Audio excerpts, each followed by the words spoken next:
Dans l'assemblée des saints, assoiffé je me tiens, que ton onction descende sur moi. Conscient que mon destin est dans le creux de ta main, que ton onction descende sur moi. Je suis disposé, assoiffé, que ton onction descende sur moi. Je suis disposé, assoiffé, que ton onction descende sur moi.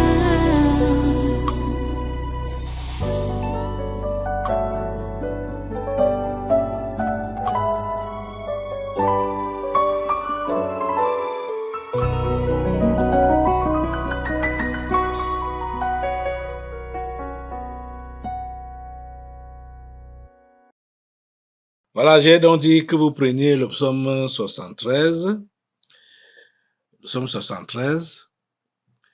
Ne vous en faites pas, hein, on est toujours dans le sujet. Hein. Vous savez que la parole de Dieu est complète. Il faut que je prenne tous les exemples possibles, tous les passages possibles qui peuvent nous éclairer davantage pour que nous puissions comprendre le message de Dieu. Voilà. Jacob et Ésaü. Ésaü a été maudit. C'est lui-même qui a cherché la malédiction. Et il a obtenu ce qu'il a cherché. Donc, et puis, on peut voir, quand il a été maudit comme ça, il a eu la pensée de tuer son frère. Quand tu as les pensées de tuer, tu es qui? Hein? On appelle cela qui tue. Comment? Comme ce qu'on a vu avec la boulangerie Noblesse. Hein? Ils sont qui? Ce sont des méchants. Ce sont les méchants qui tuent. Ce sont les méchants qui foirent les destinées des autres. Les méchants. Et les méchants, ce sont des sorciers. Vous comprenez? Donc, Ésaü est devenu un méchant, un sorcier.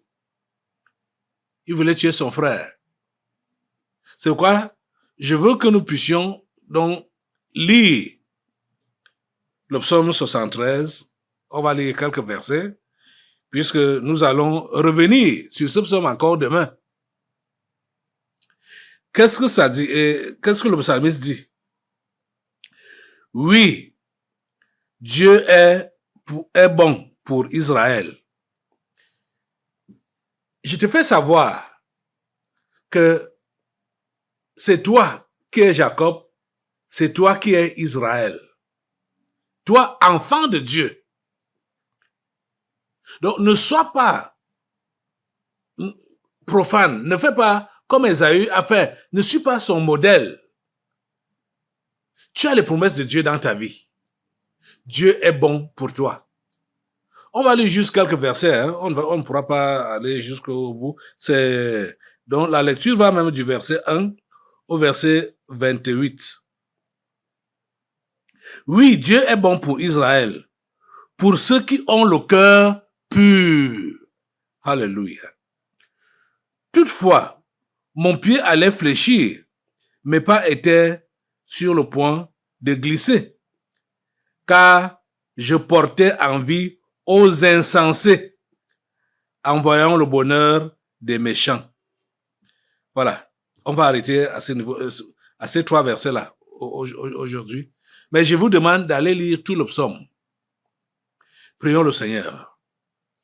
Dieu Tout-Puissant, je te remercie pour ta parole que tu nous donnes encore en ce jour. Et je te prie d'ouvrir l'intelligence de tes enfants à recevoir tes instructions. Oh Dieu, s'il te plaît, agis. Oh Dieu, s'il te plaît, agis. Visite chacun particulièrement et donne à chacun la bonne compréhension de tes instructions, de tes conseils que tu as à lui prodiguer ce matin. Seigneur, nous voici devant toi. Nous voici. S'il te plaît, accomplis ta volonté dans nos vies, parfaitement comme tu as planifié, depuis l'éternité.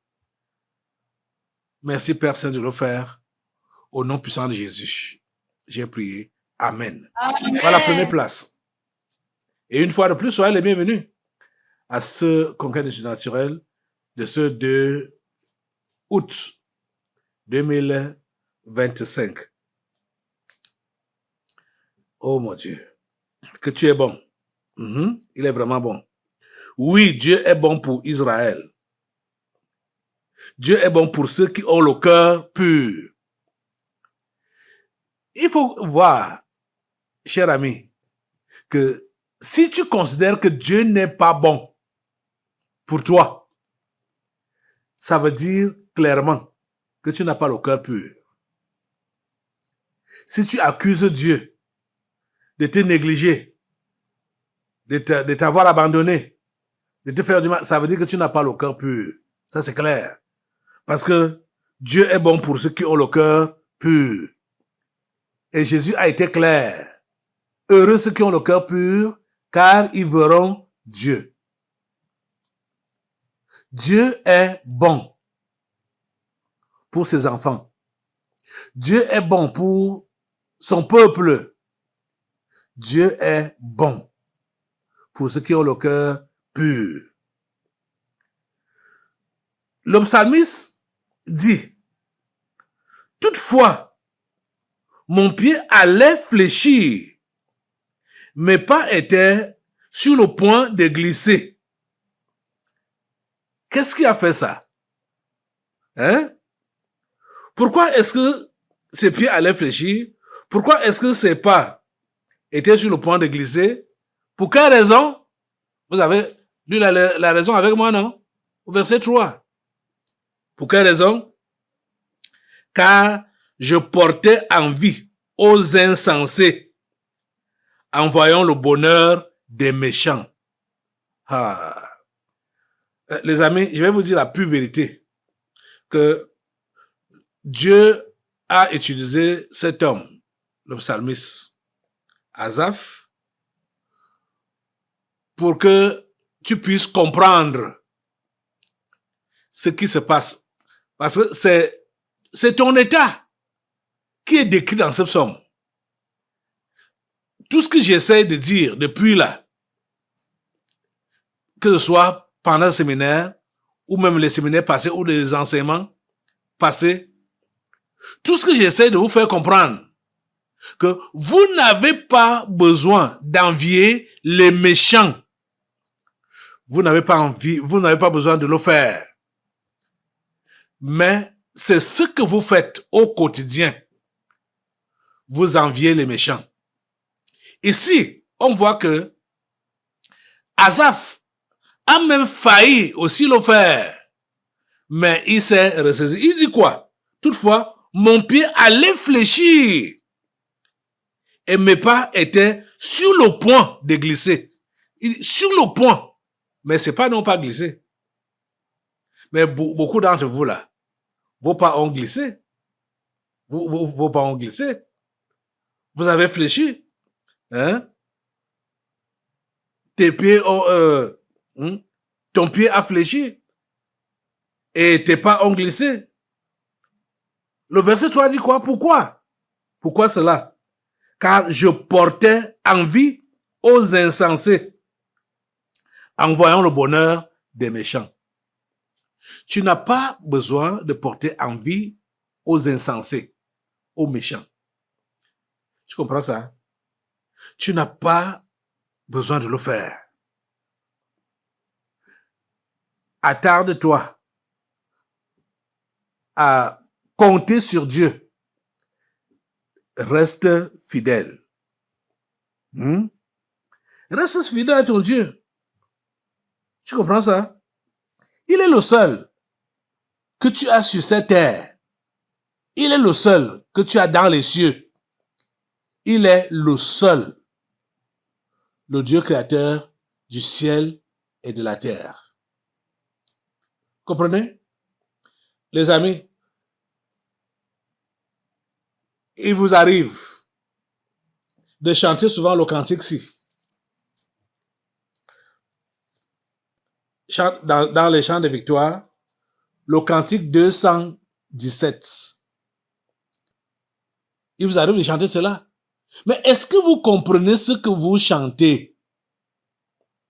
Et je vous dis que ce cantique a été inspiré à partir du psaume 73, dont je vous ai donné la lecture, même comme on n'a pas encore terminé. C'est de ce psaume-là que ce cantique a été inspiré. Vous comprenez? Hein? Écoutez la mélodie.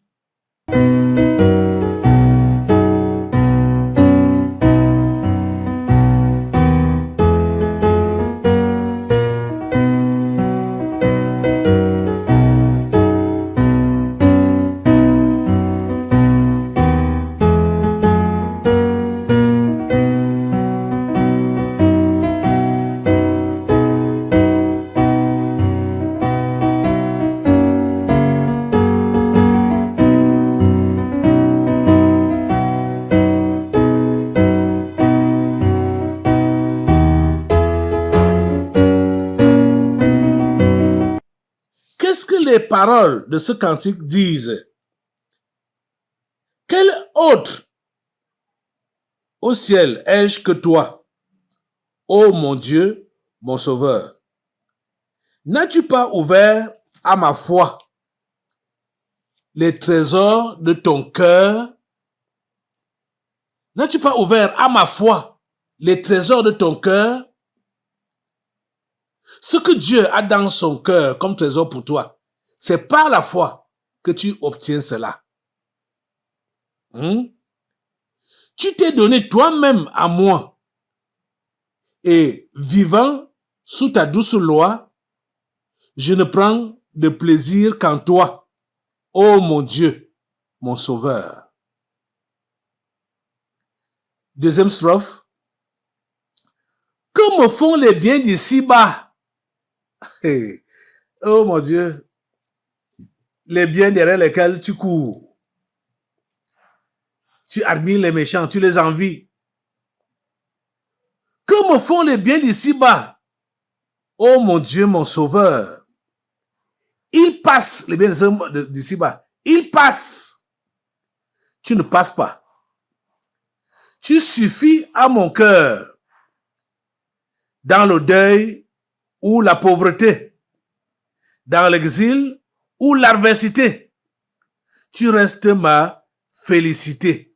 Oh mon Dieu, mon Sauveur. Est-ce que ces paroles sont vraies pour toi? Est-ce que ces paroles sont vraies pour toi? Que Dieu reste ta félicité, quel que soit ce par quoi tu peux passer. Est-ce que c'est vrai pour toi?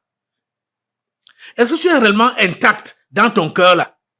Quand tu passes par des tribulations, quand tu passes dans le manque, les besoins, quand tu as des difficultés, est-ce que tu restes intact dans ton cœur? N'envies-tu pas les méchants? N'envies-tu pas les sorciers? N'envies-tu pas les sectaires? Et je vous dis que toujours et toujours, les démons familiers vont vous demander de regarder à ceux-là, à leurs gens, comment ils sont prospères, comment ils avancent, comment ils évoluent. Ne tombez pas dans leur piège. Ne tombez pas dans leur piège. Votre malheur vient du fait que vous ne connaissez pas les paroles de Dieu. Vous ne connaissez pas les promesses de Dieu. Et quand tu ne connais pas les paroles de Dieu et ses promesses, ça veut dire que tu ne connais pas Dieu. Donc, votre malheur, c'est votre ignorance de Dieu. C'est tout. Votre malheur, je dis bien que votre malheur, c'est votre ignorance de Dieu. Je continue à vous lire les paroles de ce cantique. Numéro 3. La troisième strophe. Je serai toujours avec toi, ô mon Dieu, mon Sauveur. Rien ici-bas, non, rien ne doit m'arracher de ton cœur. Les vents peuvent se déchaîner, les torrents peuvent déborder. Ta grâce est mon ferme rocher, ô mon Dieu, mon Sauveur. Vous entendez ces paroles? Vous comprenez ça? C'est profond, c'est la vérité. Combien de fois avez-vous chanté ce cantique? Mais cela ne vous a pas empêché de murmurer contre Dieu quand vous êtes attaqué par la maladie.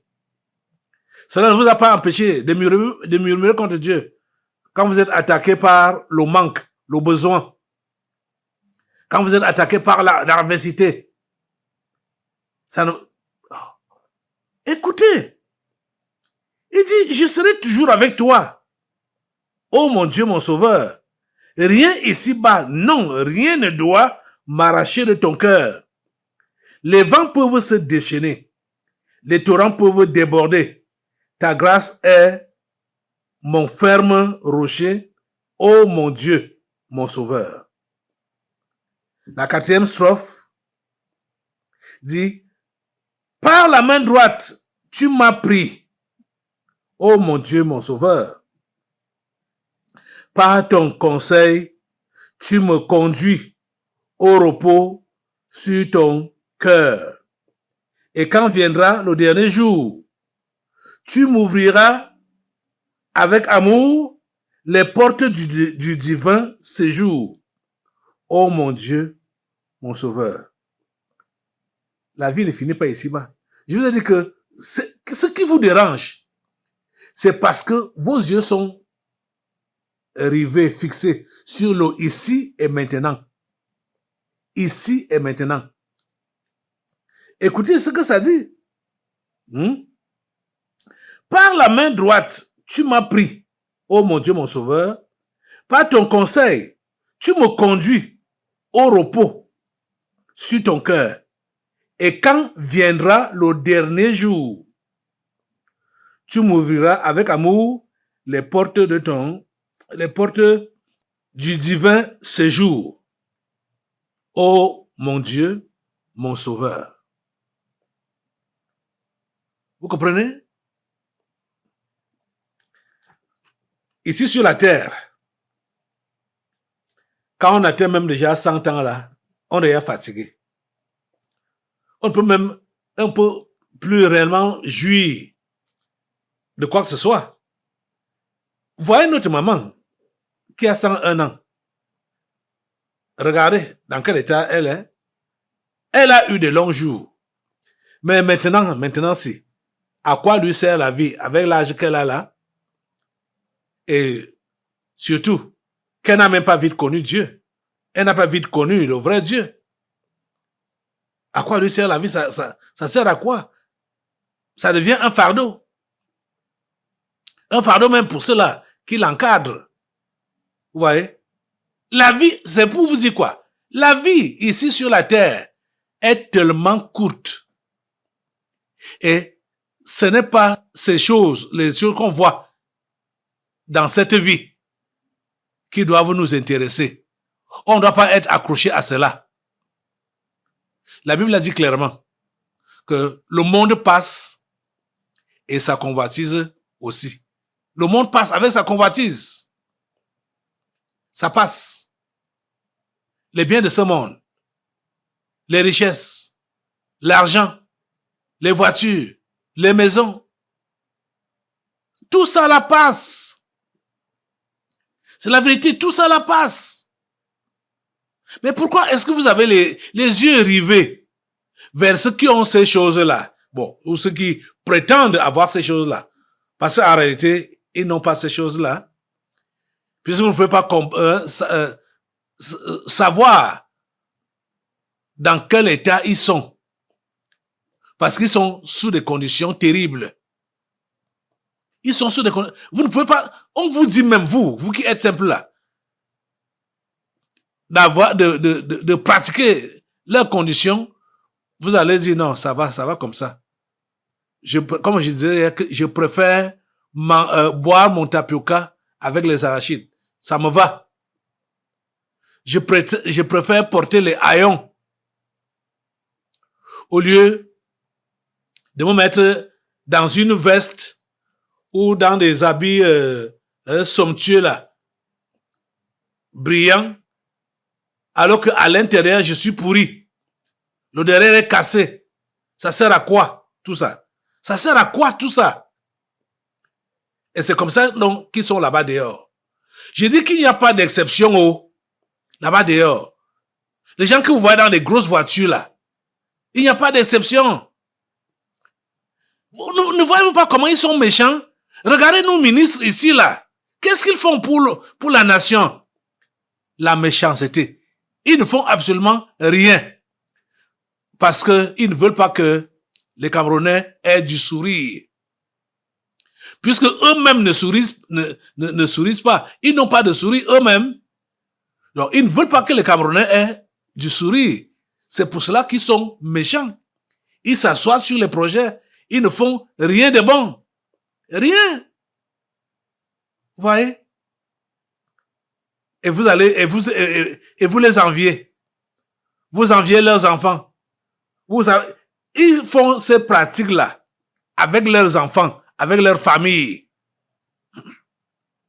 Je comprends pourquoi dans l'Ancien Testament, quand Dieu détruisait un méchant, c'était avec toute sa famille, tous ses enfants, femmes, enfants, bien, tout. Parce que ces méchants-là initient leurs enfants, leurs femmes, ils initient les gens qui sont dans leur maison, ils initient tout le monde dans la méchanceté, dans la sorcellerie. C'est pourquoi ils étaient appelés à périr, eux, avec tout ce qui leur appartenait. Vous voyez? Aujourd'hui, c'est la même chose. C'est la même chose. Vous comprenez ça? Quand je parle, comme je parle là, il y a certains qui doutent dans leur cœur. De toutes les façons, si tu doutes, ça te regarde, hein? Le doute vient d'où? Parce que beaucoup disent que mais comment ça va donc changer? Hein? On va donc faire comment? Écoutez. Commencez par changer vous-même, non? Et quand vous avez changé vous-même, c'est déjà quelque chose. C'est un pas. Et comprenez que d'autres vont vous suivre. Vous comprenez? C'est ça. Commencez par changer. Commencez par servir Dieu avec un cœur pur. Écoute. Le psalmiste dit, car je portais envie aux insensés en voyant le bonheur des méchants. Mais en réalité, je vais vous dire que le méchant n'est pas heureux. C'est l'apparence que tu vois là. Le psalmiste a vu ça. Hein? Asaph a vu ça. En apparence. Fort heureusement que lui, il a refusé de fléchir son pied. Il a refusé de glisser. Il a failli, mais il n'a pas glissé. Il a failli, mais il n'a pas fléchi. Parce qu'il dit, car je portais envie aux insensés en voyant le bonheur des méchants. Ils ne sont pas heureux. Ils n'ont pas le bonheur. Oh mon Dieu. Je vais lire d'autres versets. On parle un peu au verset 12 jusqu'à 14. Voici ce qu'il dit. Parlant des méchants, hein. Ainsi sont les méchants, toujours heureux. Toujours heureux. Ils accroissent leur richesse. C'est donc en vain que j'ai purifié mon cœur et que j'ai lavé mes mains dans l'innocence. Tu vois, à quoi ça amène? Je sais que l'expérience d'Azaph est votre expérience. Quand Azaph regardait le nom des méchants, il voit que ils sont toujours heureux. Ils accroissent leur richesse. Et il dit, c'est donc en vain que j'ai purifié mon cœur et que j'ai lavé mes mains dans l'innocence. Pourtant, verset 14, chaque jour, je suis frappé. Tous les matins, mon châtiment est là. Ah! Donc moi, je suis resté dans l'innocence, je suis resté dans la pureté, gardant, mettant en pratique tes paroles, mais chaque jour, je suis frappé. Tous les matins, mon châtiment est là. Rien ne marche pour moi. Malgré le fait que je me suis converti. On m'a dit de me convertir, je me suis converti. Mais voilà, les choses ne changent pas. On m'a dit de mettre en pratique la parole de Dieu. J'ai mis ça en pratique, mais voilà, les choses ne changent pas. Et ceux-mêmes qui n'ont rien à faire avec Dieu, les voilà qui prospèrent. Les voilà qui ont du succès dans leurs richesses s'accroissent. C'est ça que tu dis. Je te dis, ne les envie pas. N'écoute pas ces paroles-là. Ce sont les pièges de tes démons familiers. Je te dis la pure vérité. Je te dis la pure vérité. Écoutez, le psalmiste s'est ressaisi. Azaph s'est ressaisi. Au verset 15. Il dit donc maintenant, si je disais, je vous parlais comme eux. Écoute. Il continue en disant, voici, je trahirai la race de tes enfants. Tu comprends? Tu n'as pas besoin de parler comme les méchants. Tu n'as pas besoin d'imiter leur voix, leur mauvaise vie. Azaph dit, si je disais, je vous parlais comme eux, voici, je trahirai la race de tes enfants. Pourquoi est-ce que tu vas trahir la chrétienté? Pourquoi est-ce que tu vas trahir Jésus-Christ? Pourquoi est-ce que tu vas fouler son sang aux pieds? En te compromettant, en imitant la voix des méchants. Pourquoi tu veux faire ça? Pourquoi tu as fait ça? Aujourd'hui, tu es appelé à te ressaisir. Arrête. N'envie pas les méchants. Leurs jours sont comptés, oh. Leurs jours sont comptés. Oh mon Dieu. Amalek est la première des nations. Vous avez suivi? Mais un jour, il sera détruit. N'oubliez pas ça. Et même dans ce psaume, même si on ne lit pas les versets qui vont dans le sens là, on va lire ça demain. Ou même quand toi tu iras lire, je te dis d'aller lire ça à l'avance, parce qu'on va revenir sur ça demain. Tu comprends ça? Verset 16. Quand j'ai réfléchi là-dessus, quand j'ai réfléchi là-dessus, pour m'éclairer, la difficulté fut grande à mes yeux. Jusqu'à ce que, verset 17, jusqu'à ce que j'eusse pénétré dans les sanctuaires de Dieu. Oh mon Dieu. Heureusement que lui là, il s'est mis à méditer, à réfléchir. Mais vous, dès que ça vous vient dans la tête comme ça, brum, vous lancez seulement dedans. Hein? Vous commencez à glisser, vous commencez à tomber, vous commencez à faire comme les méchants. Lui dit, quand j'ai réfléchi là-dessus, pour m'éclairer, la difficulté fut grande à mes yeux. Au verset 17, jusqu'à ce que j'eusse pénétré dans les sanctuaires de Dieu et que j'eusse pris garde au sort final des méchants. Hein? Et que j'eusse pris garde au sort final des méchants. Tu comprends ça? Oh mon Dieu. Écoute donc les versets 18 et 19. Oui, tu les places, c'est-à-dire Dieu place, tu les places sur des voies glissantes. Tu les fais tomber et les mets en ruine. Et quoi? En un instant, les voilà détruits.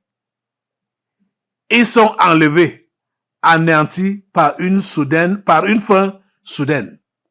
Voilà leur sort final. Tu comprends ça? Voilà leur sort final.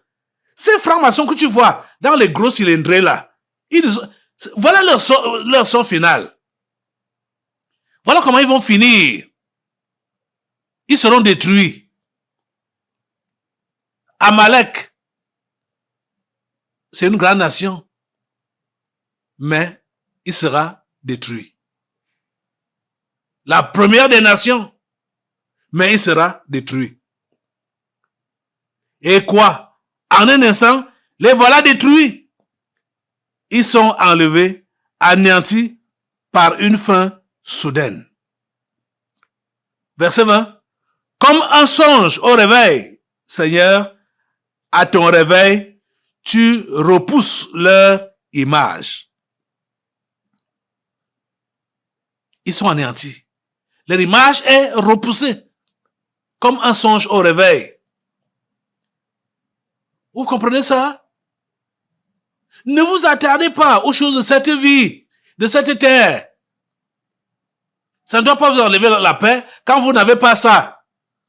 Votre paix ne doit pas partir quand vous n'avez pas d'argent. Hein? Ça ne doit pas partir. Que Dieu vous aide à comprendre sa parole. Et que Dieu vous aide à ne point envier les méchants et à comprendre qu'ils sont réservés pour la destruction. Tu comprends? N'essaie pas d'imiter leur mauvaise façon de faire ou de vivre. N'essaie pas de le faire. Tu as compris? Lève-toi pour prier Dieu. Lève-toi. Et lève tes mains au Seigneur. Et dis-lui, Seigneur, aie pitié de moi. Toutes les fois que j'ai envié les méchants et que j'ai regretté de t'avoir donné ma vie dans ma jeunesse, ou à l'âge même que j'ai là, s'il te plaît, pardonne-moi et restaure-moi, Seigneur. Et restaure-moi, Seigneur. Serre-moi au fond de ton cœur. S'il te plaît, donne-moi la grâce de sentir ta présence, de comprendre que tu es là. Donne-moi la grâce de faire ce que j'ai à faire, m'approcher de toi au travers de ta parole, pour la méditer, la lire et comprendre ta volonté dans ma vie. Merci, Père Saint, de m'exaucer. Au nom puissant de Jésus, j'ai prié. Amen. Amen. Dans les chants de victoire, le cantique 217.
Voilà, nous allons passer maintenant aux délivrances prophétiques.